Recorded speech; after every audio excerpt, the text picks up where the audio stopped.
When you think about how you go through your day, waking up, commuting, going to school or work, and then going in reverse, how many of those things do you take for granted?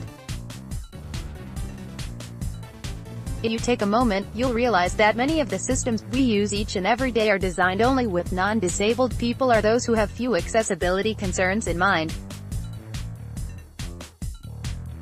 But that's what Global Accessibility Awareness Day and many tech companies are trying to change. The purpose of Global Accessibility Awareness Day is to get everyone talking, thinking and learning about digital, web, software, mobile, etc., access, inclusion and people with different disabilities. And though tech companies have been making strides toward making their products and services inclusive for all, from Google launching wheelchair-accessible transit navigation to apps like Touch Chat, there's still much work to be done. To celebrate the day and draw attention to the progress that still needs to be made, Apple, with their CEO Tim Cook, teamed up with actor, model, and activist for the deaf community Nyle DiMarco to surprise students at the California School for the Deaf in Fremont, CALIF, and kick off the Everyone Can Code program that they're bringing to the school and other schools for deaf and blind, low-vision students. We caught up with Nyle over email to find out more about his work with Apple and what he wants everyone to know this Global Accessibility Awareness Day. Teen Vogue, what does it mean to you to be working with Apple on this initiative? Nyle DiMarco, I am beyond honored. Accessibility and education are two big parts of my life and what I do. Growing up, I was blessed to have access to education, but there are millions of people with disabilities out there without access to education. So working with Apple to push this new initiative is a huge honor. TV. Today is Global Accessibility Awareness Day. What do you want Teen Vogue readers to know about the ways education is still not made accessible in this country and how they can work to change that? ND, 98% of people with disabilities do not have access to formal education. 99% of girls with disabilities can't read, write, and only 2% of 70 million deaf people have access to formal education. Those are unfortunate statistics. We are being denied access to education, and to me, that means our humanity is as well. Education and accessibility are a human right that should be available to everyone. My foundation is working on early language acquisition, but more people need to be involved in awareness and push for change.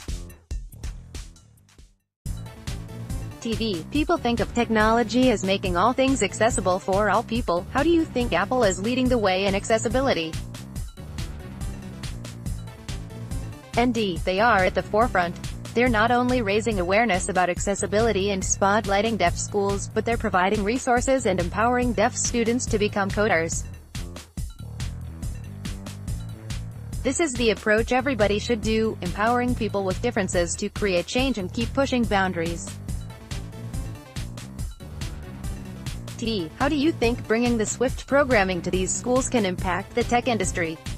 Do you think this accessibility will impact future accessibility in these kids being able to build programs to solve the problems they face and bring those to the world?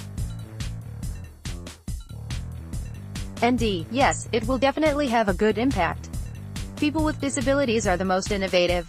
They create solutions to integrate into society every day. By empowering them with resources, the future will be more accessible. TV. You talk a lot about your deafness being an asset. What would you tell teenagers and young people who deal with deafness or similar? D. Use your difference as an asset. For me as a deaf person, I embrace my unique perspective on life, my experiences that differ from many, and being bilingual, English and sign language. I and we as a community have a lot to offer. TV. How would or could have having this programming in your school changed your education? ND. I hold a bachelor's degree in mathematics, so if I was in school now I think my classes would definitely have gotten me into coding. The biggest parts of my career focus on accessibility and bridging both the deaf and the hearing worlds. Coding would have been beneficial. I might have to start taking coding lessons ASAP. TV. What does it mean to you to be meeting with the students today and bringing this to them? ND. I love meeting and inspiring deaf students to pursue whatever they want to do in life. If I can do anything, they can too, and they can do a lot more than me. They are our future. Who knows, one day with their coding skills, we could create apps, web communication programs, change the world together. Related, 6 things can you do to protect disability rights today?